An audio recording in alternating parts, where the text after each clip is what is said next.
What's up, everybody? Welcome to another show, man. NBA Talk with Jay Money and the Shark. We had a good day yesterday. Shout out to my guy. It was a good Friday NBA payday. My guy there with the Kings as well. So he won the battle, Kings versus Hornets. Of course, I like the Hornets. My guy like the Kings. They get the 30-point win there. It was a good day yesterday, though. It was a good day. Just trying to get some cash today, Shark. What's up with you, my guy? Just taking it in. Saturday, November 6th, 2021, Week 10 college football. We got a six-pack of plays going. We got a big card. It's 65 degrees in Florida. I said yesterday, 73 and rain. We got better today. We got 64 and sun. I feel like I'm actually in the Northeast. The vibes are A+. And, of course, I say it every day. I can't believe we get to sit here and talk NBA basketball with these amazing followers, people interacting with us. We love the sport. We love to cap it. We love to entertain within it. We got a beautiful card today. We got a six-pack of games. I think we're throwing out one game probably right off the bat at 5 o'clock. But we got 5 access points and 5 opportunities to dominate. Jay Money is money. How are you feeling on this beautiful extended Saturday morning? I'm feeling good, man. This is NBA show, Shark, but I wanted you, if you don't mind, break them off with your college football plays real quick, if you don't mind, for the people. All right. I might ride with you as well, man. Just, you know what I'm saying? What you like today? We got the lab here. We're in the lab. University of Louisiana Monroe + 3.5. Revenge game on the road. Situational spot here in the Sun Belt. South Alabama, USA. Don't be deceived. That is South Alabama +4 on the road at Troy, catching Troy in a horrible sandwich spot off a road cover at Coastal Carolina, ranked team within the division. Penn State -10 has lost 3 in a row. Revenge game, got hammered by Maryland last year going on the road here. Colorado State in the border war at Wyoming. A great line gap. They were +3.5 at home last year. They're -3.5 here. They have lost 4 out of 5 to Wyoming. So it's just a clustered revenge environment in a huge rivalry matchup there up in Colorado, Wyoming. NC State on the road -3, catching Florida State in a real sandwich spot off a Clemson bloodbath spot last week. With the U coming in next week. Huge emotional letdown spot there. And FAU +1.5 hosting Marshall. I don't think Marshall travels particularly well on this line. We talk about line gaps in every sport. Marshall laid 16 points last year at home and won. Now they laid 1.5 on the road. Ultra short. FAU +1.5. Six-pack of plays. Sharky Waters Nation. Let's go. I love the plays, man. They sound like undefeated, some sharp calls. Obviously, it's getting to that point in college football where the calls are razor sharp, man. All the call, you know what I'm saying? It's when the spots really start to come through when you get towards the towards the middle of the season and towards the end, my guys. But obviously, let's get to some NBA plays, man. 5 games we're going to talk about. Sorry, guys, for the Rockets and Nuggets backers. With absolutely nothing in that win from us. But let's get to some games where we have some good points, some good data points, in my opinion. First game up, man, Jazz versus the Heat here. Now, the Jazz going to win. We know that the Jazz are a different team on the road, guys. They are. If you're going to fade the Jazz, especially early in the season right now, you want to look to find them at the road. The way that they shoot the lights out from 3 at the house is just, you can't really cap this. But on the road, they are a lot different. They are 4-1 against the spread and 4-1 straight up on the road, going up against one of the best defensive teams they've seen all year. Like the Heat here, guys. Like the Heat here. I know that Lowry is questionable in this game. Wouldn't talk anybody out of waiting for him to come in here. He did leave the last game with an ankle injury. Donovan Mitchell and Royce O'Neal as well are questionable here for the Jazz. Donovan Mitchell probably comes back today, play in this game. But regardless, I think the Heat defense will be way too much. They can guard the three-point line, and they have some guys that can match some threes as well with the Jazz over there. And I believe Adebayo can bang with Gobert as well. Here's Shark. Could you talk me off the Heat today? No. We're going FTX Arena, home locker room, 7:30 p.m. national game, NBA TV. Miami Heat -2.5 official. 1 unit. We look at what's going on here. The Jazz do come in here on a revenge game. They did lose 124-116 last year on the road at Miami. Miami had gotten slaughtered in Utah, 112-96 prior. However, the line functionality in this matchup is fantastic. Utah laid -7 at home. They laid -6 the last time they came into Miami. So this is moving 9.5 points as an average the other direction. But I think what you're looking at here is, we've talked about this before on record this season, Miami is on a revenge tour just across the league. They insulted their own professionalism last year. They made a deep run in the bubble the prior year, and they just never really found it last year in any sort of consistent way.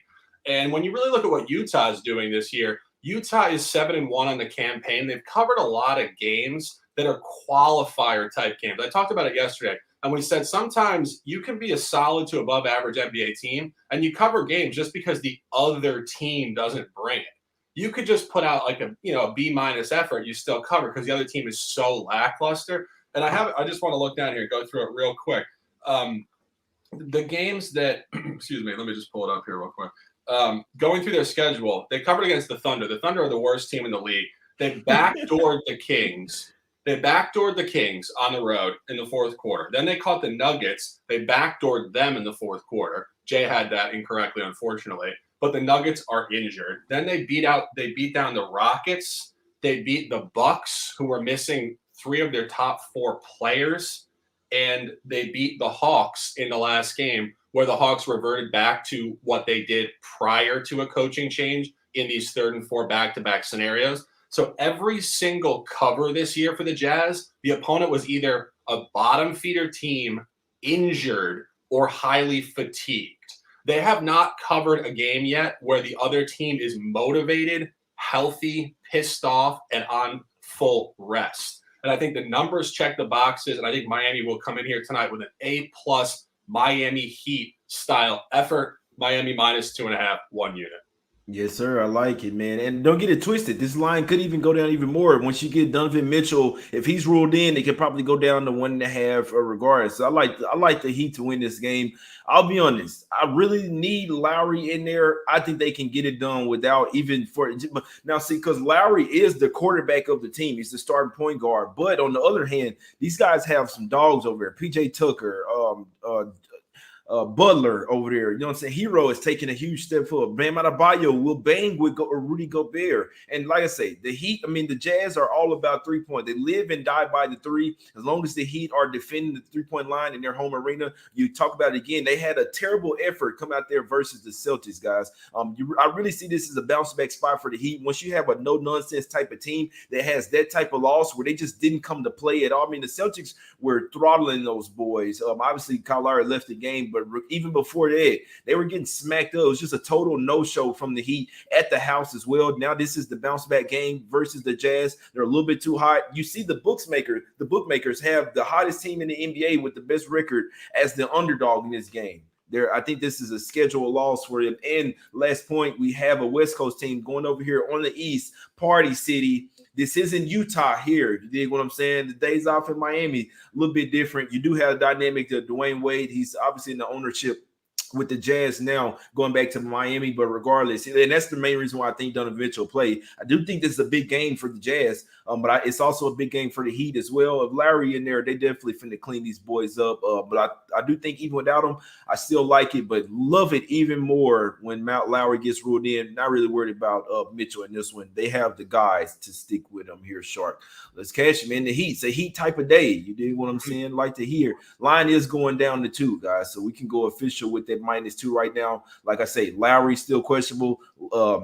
Donovan Mitchell and Royce O'Neal are questionable. Royce O'Neal played in the last game, so he definitely should be in, man. Now we're moving to the streets of Chicago now, man, where a lot of people think that I live. You know what I'm saying? I'm not from Chicago, but hey, I may be. It's tough to go against the 76ers right now, guys. They are, even though I still think that was a good spot for the Pistons, the 76ers, they showed something, right? They still came and won that game. You have to give them credit. You got even more guys out now, man. It's regards to the guys out, the numbers all over the Bulls. They're telling you, hey, look, they likely come in here and get some revenge here. Even the people that don't believe in a revenge angle, they've had a couple of days off since that game. They're back at the house now where they play a lot better. Obviously, Vucevic isn't a great matchup for Embiid, but you look at the rest of those guys. Tobias Harris still out with COVID. Now, Korkmaz possibly come back. Now, what do they have? Thybulle's out with COVID. He held Zach LaVine to one of his worst shooting games all season. It wasn't really a thumb. It was Thibault all over Zach LaVine. You don't have that now. You could put Thibault on LaVine, Lonzo Ball, or DeRozan. He is their best perimeter defender. I think missing him today makes it even better, in my opinion. The Sixers been cleaning up these bad teams. You go and face a pretty good one today. Bulls, Bulls, Bulls. Blackjack voice. Shark, what you thinking here? Yeah, the natural initial look is absolutely Chicago here. Of course, you get a really nice environment where they lost 103-98 the last game, had 2 full days of rest here. This is the max rest you're really ever going to find in an NBA regular season. The line is also functioning very well. Philly -2.5 to 3. It flips to 3.5. As we always say, it should be 3 home to road, but it's 6.5. It's showcasing that strength we like. The only reason I'm not on this, and I got to be honest, the Bulls have burned me 6 times already, roughly. And I look back last year, there was a good line functionality spot at home against Chicago last year, or excuse me, against Philly last year. They laid 3.5, and they lost outright. And something about Philly right now is just potentially, in my opinion, outside of the numbers. We saw what they did at Detroit. They had no business covering that.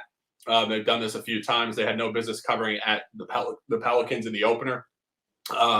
They've just gone there too many times against me. And I think for me, this is just too many merge spots on both sides of it that something about it is just disagreeable for me. And it's one of those gut things. And I don't ever say that on the show. It's always numbers and narratives. But something about the Bulls right now, I'm not seeing the Bulls clearly. And I just am not feeling this particular spot.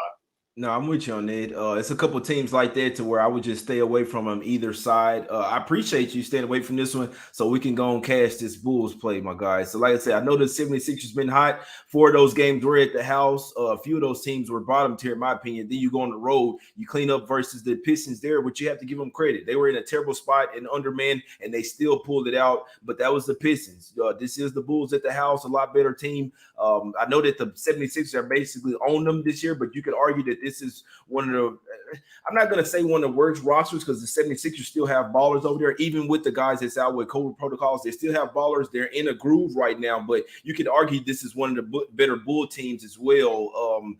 Obviously, like I say, a lot of different rosters in the past years. 76ers having Simmons, not having Embiid, but still having Harris, still having Curry, still having Thibault. Bulls being a totally different squad, having Kobe White out there, but pre-Vucevic days had Wendell Carter Jr. So a lot of different squads these guys have faced past in the past.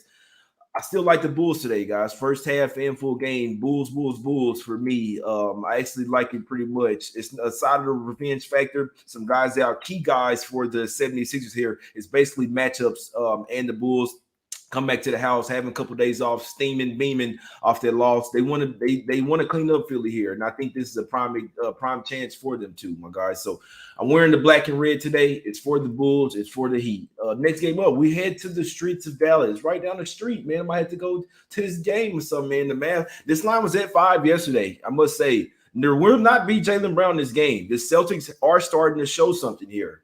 It's Mavs or nothing for me here. I tell you, it's not a game I bet. I'm glad I didn't bet it because it was at -5 when I looked at it. Down to 3.5 now. There's a strong possibility that Porzingis come back in this fucking paper play. Porzingis out, missed 5 games with a lower back, and get the fuck out of here. Anyway, he probably comes back today. No Jaylen Brown for the Celtics. That's huge in my opinion. I like the way Brunson ended that game. I think he took the Mavs to a different level. He really showed that he could be the offense off the bench. If Brunson keeps that going, doesn't have a letdown game, I see them win this game by 6 or 7 points, man. Only way I could look here is the Mavs, my guys.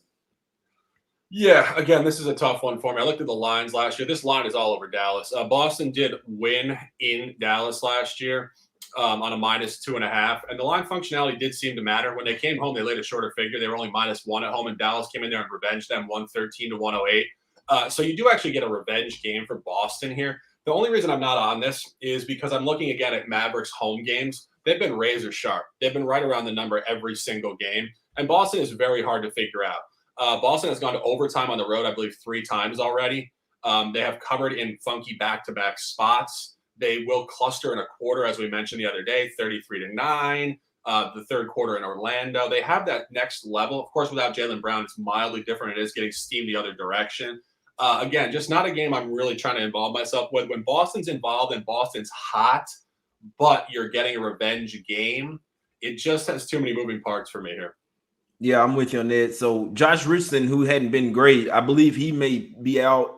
It could have been a little revenge angle for him. He used to play for the Mavs. He was trash with us, though. That's why they sent his ass out of there. But no, Jaylen Brown is huge, man. It is. Now, don't get it twisted. They could help them with the whole Tatum, Marcus Smart shooter with their 3-guard lineup. But Jaylen Brown's one of the most consistent players right now for the Celtics. I definitely think that's huge. The Mavs, they will have Bullock coming back. Still no Maxi Kleber. And like I say, I really do think that there's speculation that Porzingis will come back and the line will shift, guys. So I feel like if you like the Mavs, you want to hop on it now. I really think Porzingis practiced yesterday in full, and that's huge because he hadn't been practicing. They even Jason Kidd is saying I expect him to play tomorrow. He gets paid way too much money to be out for some little soft ass shit. He has to come back and he has to ball out as well. One thing to look for here is Jalen Brunson. If he has a letdown, he had a huge game, 31 points, won the game versus Spurs. There's two type of ways. He could keep that going and really, you know what I'm saying, break out, or he could have a slump. Sometimes when teams have a real, when a guy has a really good game like that, it'll be a letdown the next game. He think he Kobe, you know what I'm saying? But I think Brunson will take it and run with it. The Celtics 1-5 against the spread last 6 as a road underdog, not necessarily their spot, in my opinion. 1-4 against the spread last 5 is the underdog period, even at the house. So it's Mavs or nothing for me here. Even though the Celtics look like they've kind of figured out third straight road game before heading back to the house. I like the Mavs here. I like the Mavs game. It's not something that I bet though. I must say, it's just a lean right now. But let's get to the next game here, Shark. Let's get to the next game. Where are we going? We're going to the streets of Phoenix here, man. We talk about the Hawks, man. These Hawks have been so fucking underperforming, Shark. Oh boy, especially on the road. So they just dropped their first game, home game. Now they're 1-4 on the road, 0-5 against the spread as well. The Suns, a lot of things going over there with the Suns and the owner. I'm a little worried about them, like as far as their mindset. That's something that won't show up in the numbers. They're laying 5 here. It looks like a short number here, Shark. Actually opened up at 4.5 up to 5. What do you think here? Do you think that the Hawks try to come and play their first representative road game here? This is tough. I want to give a shout to the chat real quick. We got some legends in the chat here. We got my man Dutch. I see you, bro. We got BJ Covers in the house. Of course, Lewis, one of our top dogs. Nets bets. The Nets are off today. What are you going to do with yourself? I don't even know. A couple other top dogs in here. Alex Christensen, my man Noops. We have an A-plus chat on a suddenly not so casual Senate Saturday, 10 p.m. going to Footprint Center in Phoenix, Arizona. What you're looking at here ultimately is the Hawks just incapable of playing a good road game so far in the campaign. Their only outright win on the road was at the West, at the Pelicans, but again, a non-cover, 102-99 on a 5.5. They did burn me there with a backdoor in the fourth quarter. The question you ask yourself here is, when will they find it? Will it come against Phoenix? This is a tough number. Phoenix did lay 1 point in Atlanta and got blown out at the back end of last season. This comes in at 5. It's 1 extra point of strength. You get the revenge game for Phoenix, and Phoenix has been equally lackluster at home against the spread. They lost a couple games to start the season, Denver and Sacramento. They have won a few since, but they have not been good against the number, and they've also been razor sharp versus the number. We made the comment the other night that this was going to be 1 point against it twice in a row. I think they covered by a hook. Just really sharp stuff here. And I think, again, what the problem we're running into with this particular game is both teams should improve in the environment. I always say you want to find teams moving in different directions. The Hawks should get better on the road against the spread, and the Suns should get better at home against the spread. -5, in my opinion, is very sharp. I will be watching this game, however, at 10 o'clock. This is going to be a hell of a game to watch. Yeah, the home team has covered the last 5 in this series. So it seems like whoever's at the house has that edge. It's crazy because what we have the comments of Trae Young saying, hey, it's just regular season, it's boring, all this shit. That's scary, in my opinion. It's 2 types of ways. Now, obviously, he's a young guy. He's got everyone's not mature as other people, and he's kind of basically making excuses of their struggles so far this season, especially against some teams that they're supposed to beat, man. I mean, they were up in that Jazz game and pretty much pissed it away at the house where they've actually been playing well. They're 1-5 against the spread last 6 games, man. It's hard to trust the Hawks right now. I must say, I do feel a little funky about this spot though. Even though the Suns have been at the house for a while, Shark, it's something I like to look at. When the NBA team has been at the house, we saw it with the Sixers. We saw it with the Nets as well. They get into this shooting groove where they're used to playing in that same gym for a while. Then when they head out on the road, it can be a funky spot, new gym, new environment. But I can't bet against the Suns here. This is the 5th game of a 5-game homestand, which they've been at the house comfortable. They do have a little bit of mental issues right now going on with the owner and those comments coming out. The players, the coaches act like they don't even really want to play for him right now. But obviously, they just had a good game covered by half a point versus the Rockets. That's my thing with the Suns. They've been barely covering, right? They barely covered They didn't cover by 1 point versus the Cavs. They came back and barely covered versus the Pelicans there. It was 11.5. They were down 19 that game, come back to cover by a half a point. Then versus the Rockets, I'll be honest, I didn't watch that game, but still, they ended up winning by 12 on 11.5. They've been teetering, that's your word, Shark, teetering on the loss, at least against the spread at the house. The Hawks due to come up here. I must say, they match up very well with the Suns. What I'm saying is I lean Hawks, but I can't get there, Shark. So we just here breaking down the games, letting you know how we look at them. You dig what I'm saying? I'd be looking towards the dog there. Don't fully trust me. Another one, Shark. We got this on a late night game, man. Streets of Portland. We're going back to the streets of Portland. Blazers on a back-to-back. They didn't cover last night versus the Pacers without Malcolm Brogdon. Dame still struggling. Be interested. CJ carrying the team once again. What do you think about this one, Shark? Do you trust the Lakers without LeBron? I don't trust anything in this game. There's too many moving parts. The Lakers have had a clustered home calendar so far. They've only played 2 road games. They did backdoor the Spurs in overtime in a really aggressive fourth quarter move there to cover in a Ciroc on ice game. LeBron James did not play there. Then they blew a 20-point lead to the Thunder on the road. Again, this does not correlate to the Trailblazers on a Saturday night here. You do get a revenge game for the Lakers. The Lakers did lose 106-101 at the back end of last year in a really competitive playoff-style low-scoring game, which was not symptomatic of these teams' pace during the regular season. I think you might see an over here as a look. I think this might open up and revert back to a non-playoff pace. Again, the Blazers are tough to cap. As we've said numerous times, Damian Lillard's motivation is definitely scattered at best. And you look at last night, a non-cover, a win, a 4-point win against the Pacers. You do get a back-to-back. You get home game 2, which usually does speak to better functionality. That's something I forgot to mention with Miami earlier. This is home game 2 for Miami off the tank and home game 1 as well. But the only 3rd and 4 back-to-back they've had this year was on the road at Philly. They did tank at 113-103. Again, does that correlate to a home game against the Lakers? Probably not. And one final point on this, I said it to Jay earlier. The problem here to cap this, it's a merge dynamic. When you win 106-101 and you lay 7.5 points, Portland was minus 7.5 there. They come into the game 1-0 straight up against the Lakers, but 0-1 ATS Lakers in the last one. So theoretically, as a dispersion point, it should kind of come the other direction. And the Lakers should revenge them, but Portland should also revenge the non-cover. So it's a complete merge dynamic, which is really difficult to cap. One of the worst merge dynamics you can find in sports to cap.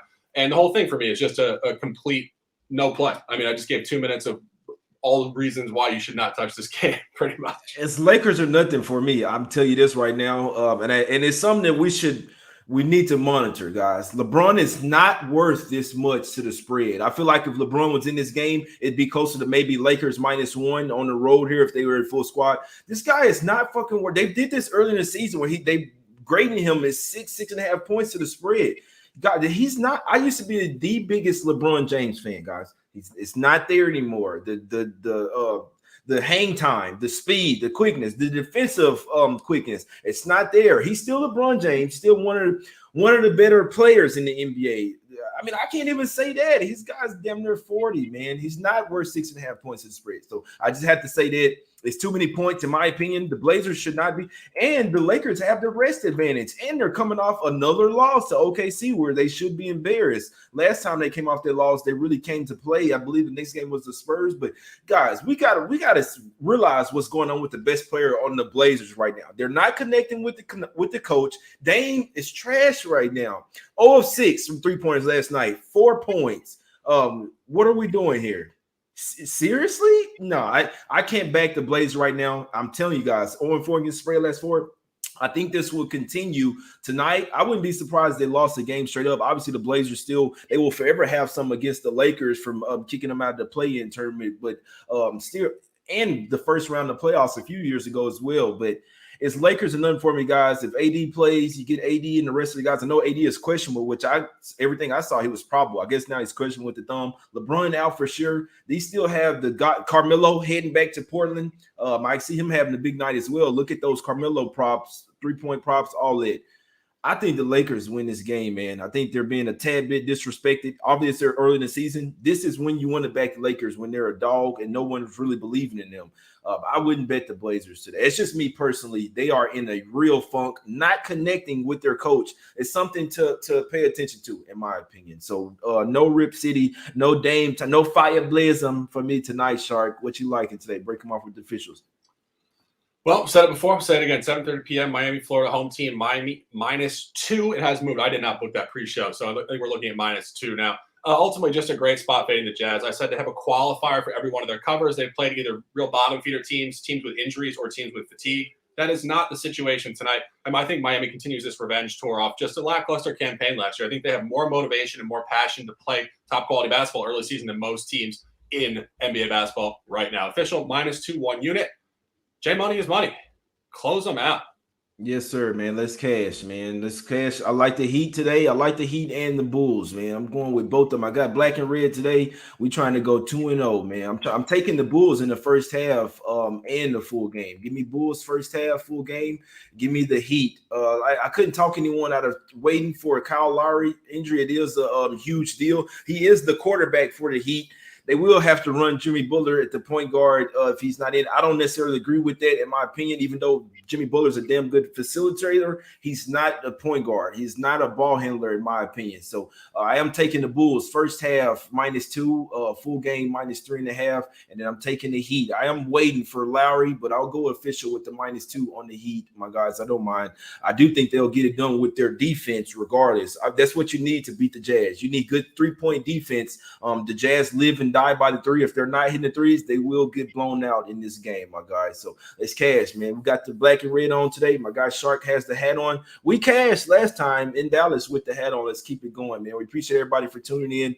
265 people watching live. Hit the like button, subscribe. It's be playing back on Twitter as well, guys. If you're watching the playback on Twitter, please retweet this. Let's try to get 50 retweets, man. It's the only thing we ask for. Like I say, we appreciate everybody for tuning in. That's Shark and Sports on Twitter. I'm at J Money is Money. We out, my guys. Let's cash.